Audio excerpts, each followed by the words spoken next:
Bienvenue mesdemoiselles, mesdames et messieurs.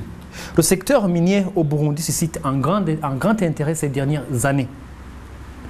Le nickel, l'or, le coltan et bien d'autres minéraux attisent les appétits de certains et les espoirs de développement pour d'autres. Quels sont les grands enjeux autour de ce secteur ?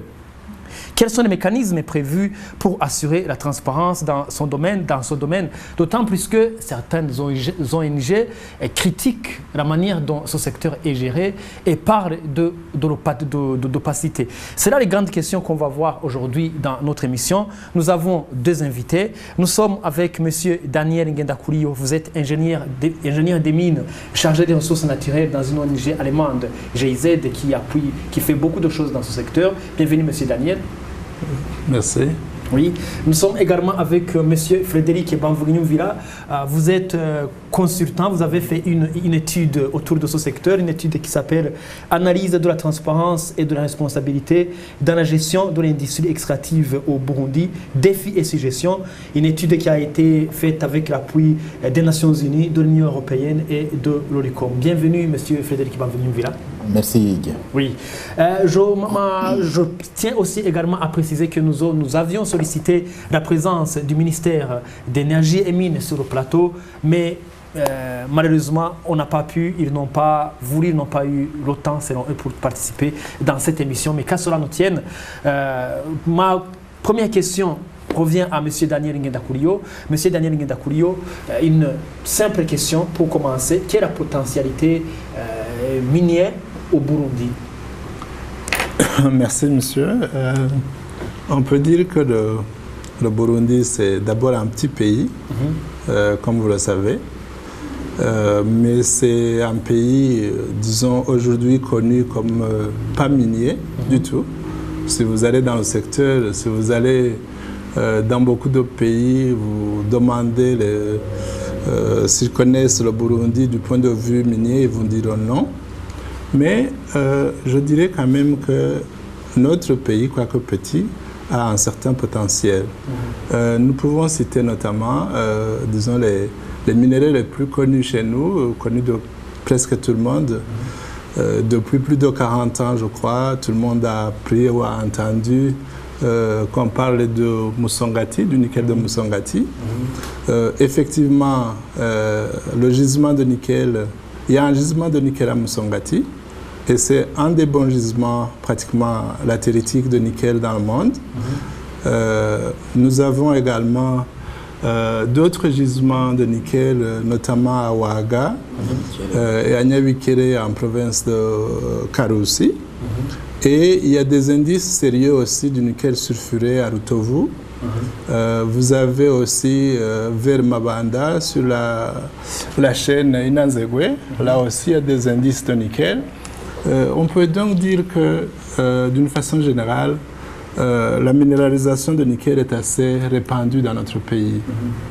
À côté du nickel, si vous voulez bien, dans les mêmes gisements, on a en plus du cobalt, on a également du cuivre et on a surtout un autre ou d'autres éléments qu'on appelle les platinoïdes, les éléments du groupe du platine. Et le platine, c'est un des éléments qui coûte assez cher, c'est un peu comme l'or si vous voulez bien. Et le gisement de Musongati notamment est assez riche en platinoïdes. Donc on peut dire que nous avons quand même des potentialités. À côté de ces gisements de nickel, comme autre grand gisement qu'on pourrait citer, c'est notamment le gisement de fer, titane et vanadium de Mukanda en province de Gitega. Gisements d'ailleurs qui ne sont pas très loin, donc qui ne sont pas situés très loin du gisement de Musongati et qui pourraient à mon avis être la zone est pour notre pays, pourrait être dans le futur, disons, un noyau pour le développement industriel. Si jamais les moyens sont là pour la mise en évidence, plutôt la mise en valeur de nos gisements. Oui. Est-ce qu'à ce niveau, si nous revenons sur cette cartographie, c'est vrai qu'il y a beaucoup de mines, mais ça représente quoi en termes économiques pour le Burundi? Est-ce qu'il y a entrée de devises? Est-ce que ça représente quoi pour le Burundi? Oui, bon, pour le nickel, si vous voulez bien, jusqu'à aujourd'hui, on peut dire que la rentrée, les recettes étatiques, c'est 0 francs. Il n'y a pas de rentrée parce qu'on n'a pas encore ouvert une seule mine de nickel dans notre pays. Est-ce qu'on peut dire que sur ce point, le nickel n'est pas exploité dans le pays? On voit des échantillonnages depuis carrément des années, on voit une exploitation. Est-ce qu'il y a exploitation? Il n'y a pas exploitation puisqu'il y a 0 francs qui entre dans Oui, il n'y a pas d'exploitation jusqu'à aujourd'hui. En fait, le secteur minier industriel, c'est un secteur assez compliqué qui exige beaucoup de fonds et qui demande aussi beaucoup d'études avant de développer, de commencer, de démarrer une mine réellement. Disons que la mine de nickel de Musongati a été découverte sous la Première République par le service du PNUD, le service géologique du PNUD, qui était alors, c'était un projet, je crois, on l'appelait projet de recherche et développement minier. Donc c'est un géologue roumain d'ailleurs qui a pratiquement découvert ce gisement. Et depuis, si vous voulez bien, vous savez bien qu'on a même appelé notre seul avion qu'on avait à l'époque, on l'a appelé Musongati, pratiquement, pour les espoirs que cela représentait pour le pays. Mais disons que depuis les années, donc depuis la Première République jusqu'à maintenant, on n'a fait que des explorations. Pratiquement, les explorations ont continué jusqu'à les années 83. Après, il y a eu, on a un peu arrêté, je crois, et puis il y a eu la crise que nous avons connue. Mais la politique mondiale, du point de vue minier, a un peu changé. Avant, c'était l'État même qui cherchait à développer lui-même le secteur. Mais par après, c'est plutôt le secteur privé qui doit promouvoir la recherche et l'extraction. Et alors, des sociétés de niveau mondial d'ailleurs sont venues au Burundi. Certaines n'ont pas connu, donc n'ont pratiquement rien fait pour continuer l'exploration. Mais on peut dire aujourd'hui qu'il y a beaucoup d'espoir avec la nouvelle société la société mixte qui vient d'être créée entre l'État du Burundi et la société BMM. Ok. Monsieur Frédéric Bamvoulimvira, vous avez fait une étude, vous avez pratiquement fait le tour du Burundi autour de cette question. Là, on a les potentialités, c'est ce qui devrait, c'est ce qui a la valeur, c'est ce qui devrait être exploité. Mais réellement, vous, sur le terrain, qu'est-ce que vous avez trouvé? Qu'est-ce qui est exploité maintenant au Burundi comme minerai et ça génère quoi? Peut-être avant de répondre à la question, permettez qu'on évoque pratiquement dans quel cadre cette étude est intervenue. En fait, les présidents de cette région des Grands Lacs, ce qu'on appelle la CIRGL, la Conférence internationale de la région des Grands Lacs, a trouvé une grande préoccupation dans l'utilisation, dans l'exploitation des minerais dans cette région. En fait, il a été constaté d'abord un paradoxe. C'est un pays, les pays de la région sont très pauvres, mais ce sont des pays aussi qui ont des potentialités minières.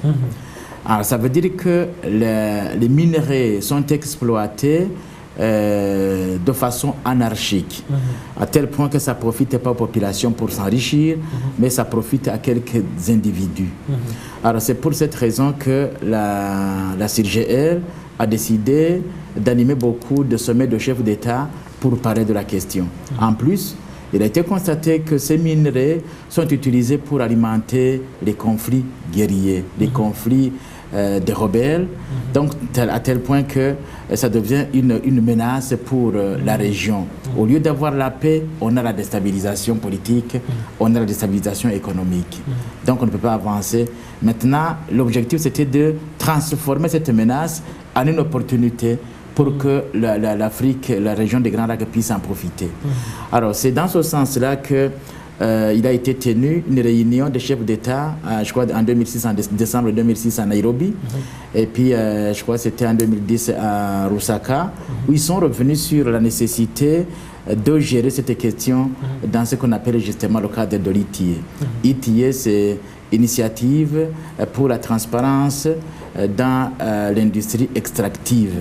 Donc, l'objectif de cette étude, c'était cela. C'était chercher comment la question des minerais soit gérée avec transparence. Oui, à propos de l'ITIE, je crois qu'on va y revenir. Oui. Alors maintenant, ce que j'ai constaté sur le terrain. Sur le terrain, D'abord, j'ai fait faire des études à Ruyigi, à Muyinga, à Kayanza, à Bubanza et à Chibitoke. Dans 5 provinces, j'ai envoyé des équipes. Ils sont allés là-bas pour discuter avec les populations, avec un questionnaire élaboré, et ils ont collecté les données. Qu'est-ce que nous constatons? Nous constatons qu'en réalité, il y a exploitation de l'or, effectivement, il y a exploitation pas du nickel, du wolframite, et on voit qu'il y a beaucoup de minerais, notamment Kayanza. Le wolframite, c'est quoi? Ça sert à quoi? C'est quelle valeur? Du wolframite, c'est un minerai pratiquement très noir qui est utilisé, je crois, pour la fabrication des téléphones. Okay. Oui.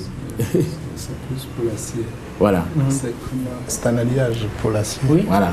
Le wolframite. Le wolframite, c'est un oxyde de wolfram et qui est utilisé en fait comme ajoute dans les aciéries pour avoir un acier très dur. Okay. Oui. Et ça a une valeur comparable à l'or, au nickel? Oui. Ça a quelle non, valeur? non, pas comme l'or. C'est, disons, comme il disait, ce que nous exploitons aujourd'hui dans notre pays, ce sont effectivement les minéraux comme le coltan, la castérite et le wolframite. Et suivant ce qu'il disait là dans le cadre de la CIRGL, on les appelle les minéraux d'étroité ou les minéraux des conflits, à cause probablement de la RDC et des différents conflits qu'on a connus, si vous voulez bien, au niveau de la RDC et des pays voisins. On a appelé ça même, on est allé jusqu'à dire les minéraux de sang. Okay. Donc, un peu trop dur, quoi, des termes assez durs. Ok. On va y revenir. Alors, ce que j'ai constaté là-bas, c'est qu'effectivement des minéraux existent. Des minéraux sont exploités. Des permis d'exploitation sont donnés. Des permis des permis d'exploration, des permis d'exploitation sont donnés, moyennant de l'argent. Maintenant, les comptoirs existent. Et il y a des relations entre justement les comptoirs et les exploitants. Alors maintenant, il y a les exploitants comme individus, des exploitants comme coopératives. Et il y a toujours donc un certain dynamisme dans ce secteur-là. Mais la question qui s'oppose, c'est justement la traçabilité de ces minéraux. En fait, ça veut dire le contrôle du minerai, du lieu d'exploitation au dernier lieu de vente, et puis à l'encaissement de l'argent qui est acheminé vers la BRB via le BR.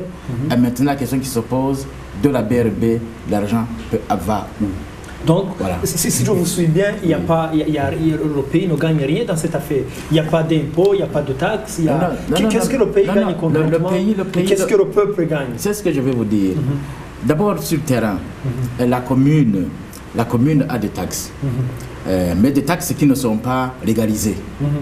En fait, ce n'est pas légalisé, c'est détourné. Exact. Ce qui était projeté comme légalisation, c'était en fait au niveau du code minier, où il était prévu qu'il y ait cession d'une partie des impôts qui soit faite au profit des communes. Mais cette loi, donc ce code n'est pas encore appliqué à ce niveau-là. Donc les communes ne gagnent rien maintenant. Ça, c'est le premier point. Le deuxième point, c'est que les gens qui vont vendre les minéraux à l'extérieur, ils payent des taxes. N'est-ce pas? Ça, ce n'est pas un problème. Les taxes, ce n'est pas un problème. La question se pose d'abord au niveau de l'exportation. Est-ce que le contrôle n'est pas très garanti au niveau du pied de l'avion? N'est-ce pas? Ça, c'est le premier. Deuxième problème, si c'est un étranger qui fait l'exportation, cette exportation devrait rentrer des devises. Mais la question qui se pose, c'est que si c'est un étranger, il va rester à l'extérieur avec les devises. Donc les devises ne viendront pas au pays pour profiter au pays. Et si c'est un Burundais, la plupart du temps, c'est que cet argent, ces devises deviennent une propriété privée de la personne. Donc, ils ne rentrent pas ces devises, alors que justement, selon la Convention, ces devises devraient être retournées, versées dans des banques pour que ça puisse profiter au pays. En fait, la question qui se pose, c'est essentiellement à deux niveaux. Le premier niveau, c'est comment cet argent puisse profiter aux communautés locales. Deuxième niveau, c'est comment cet argent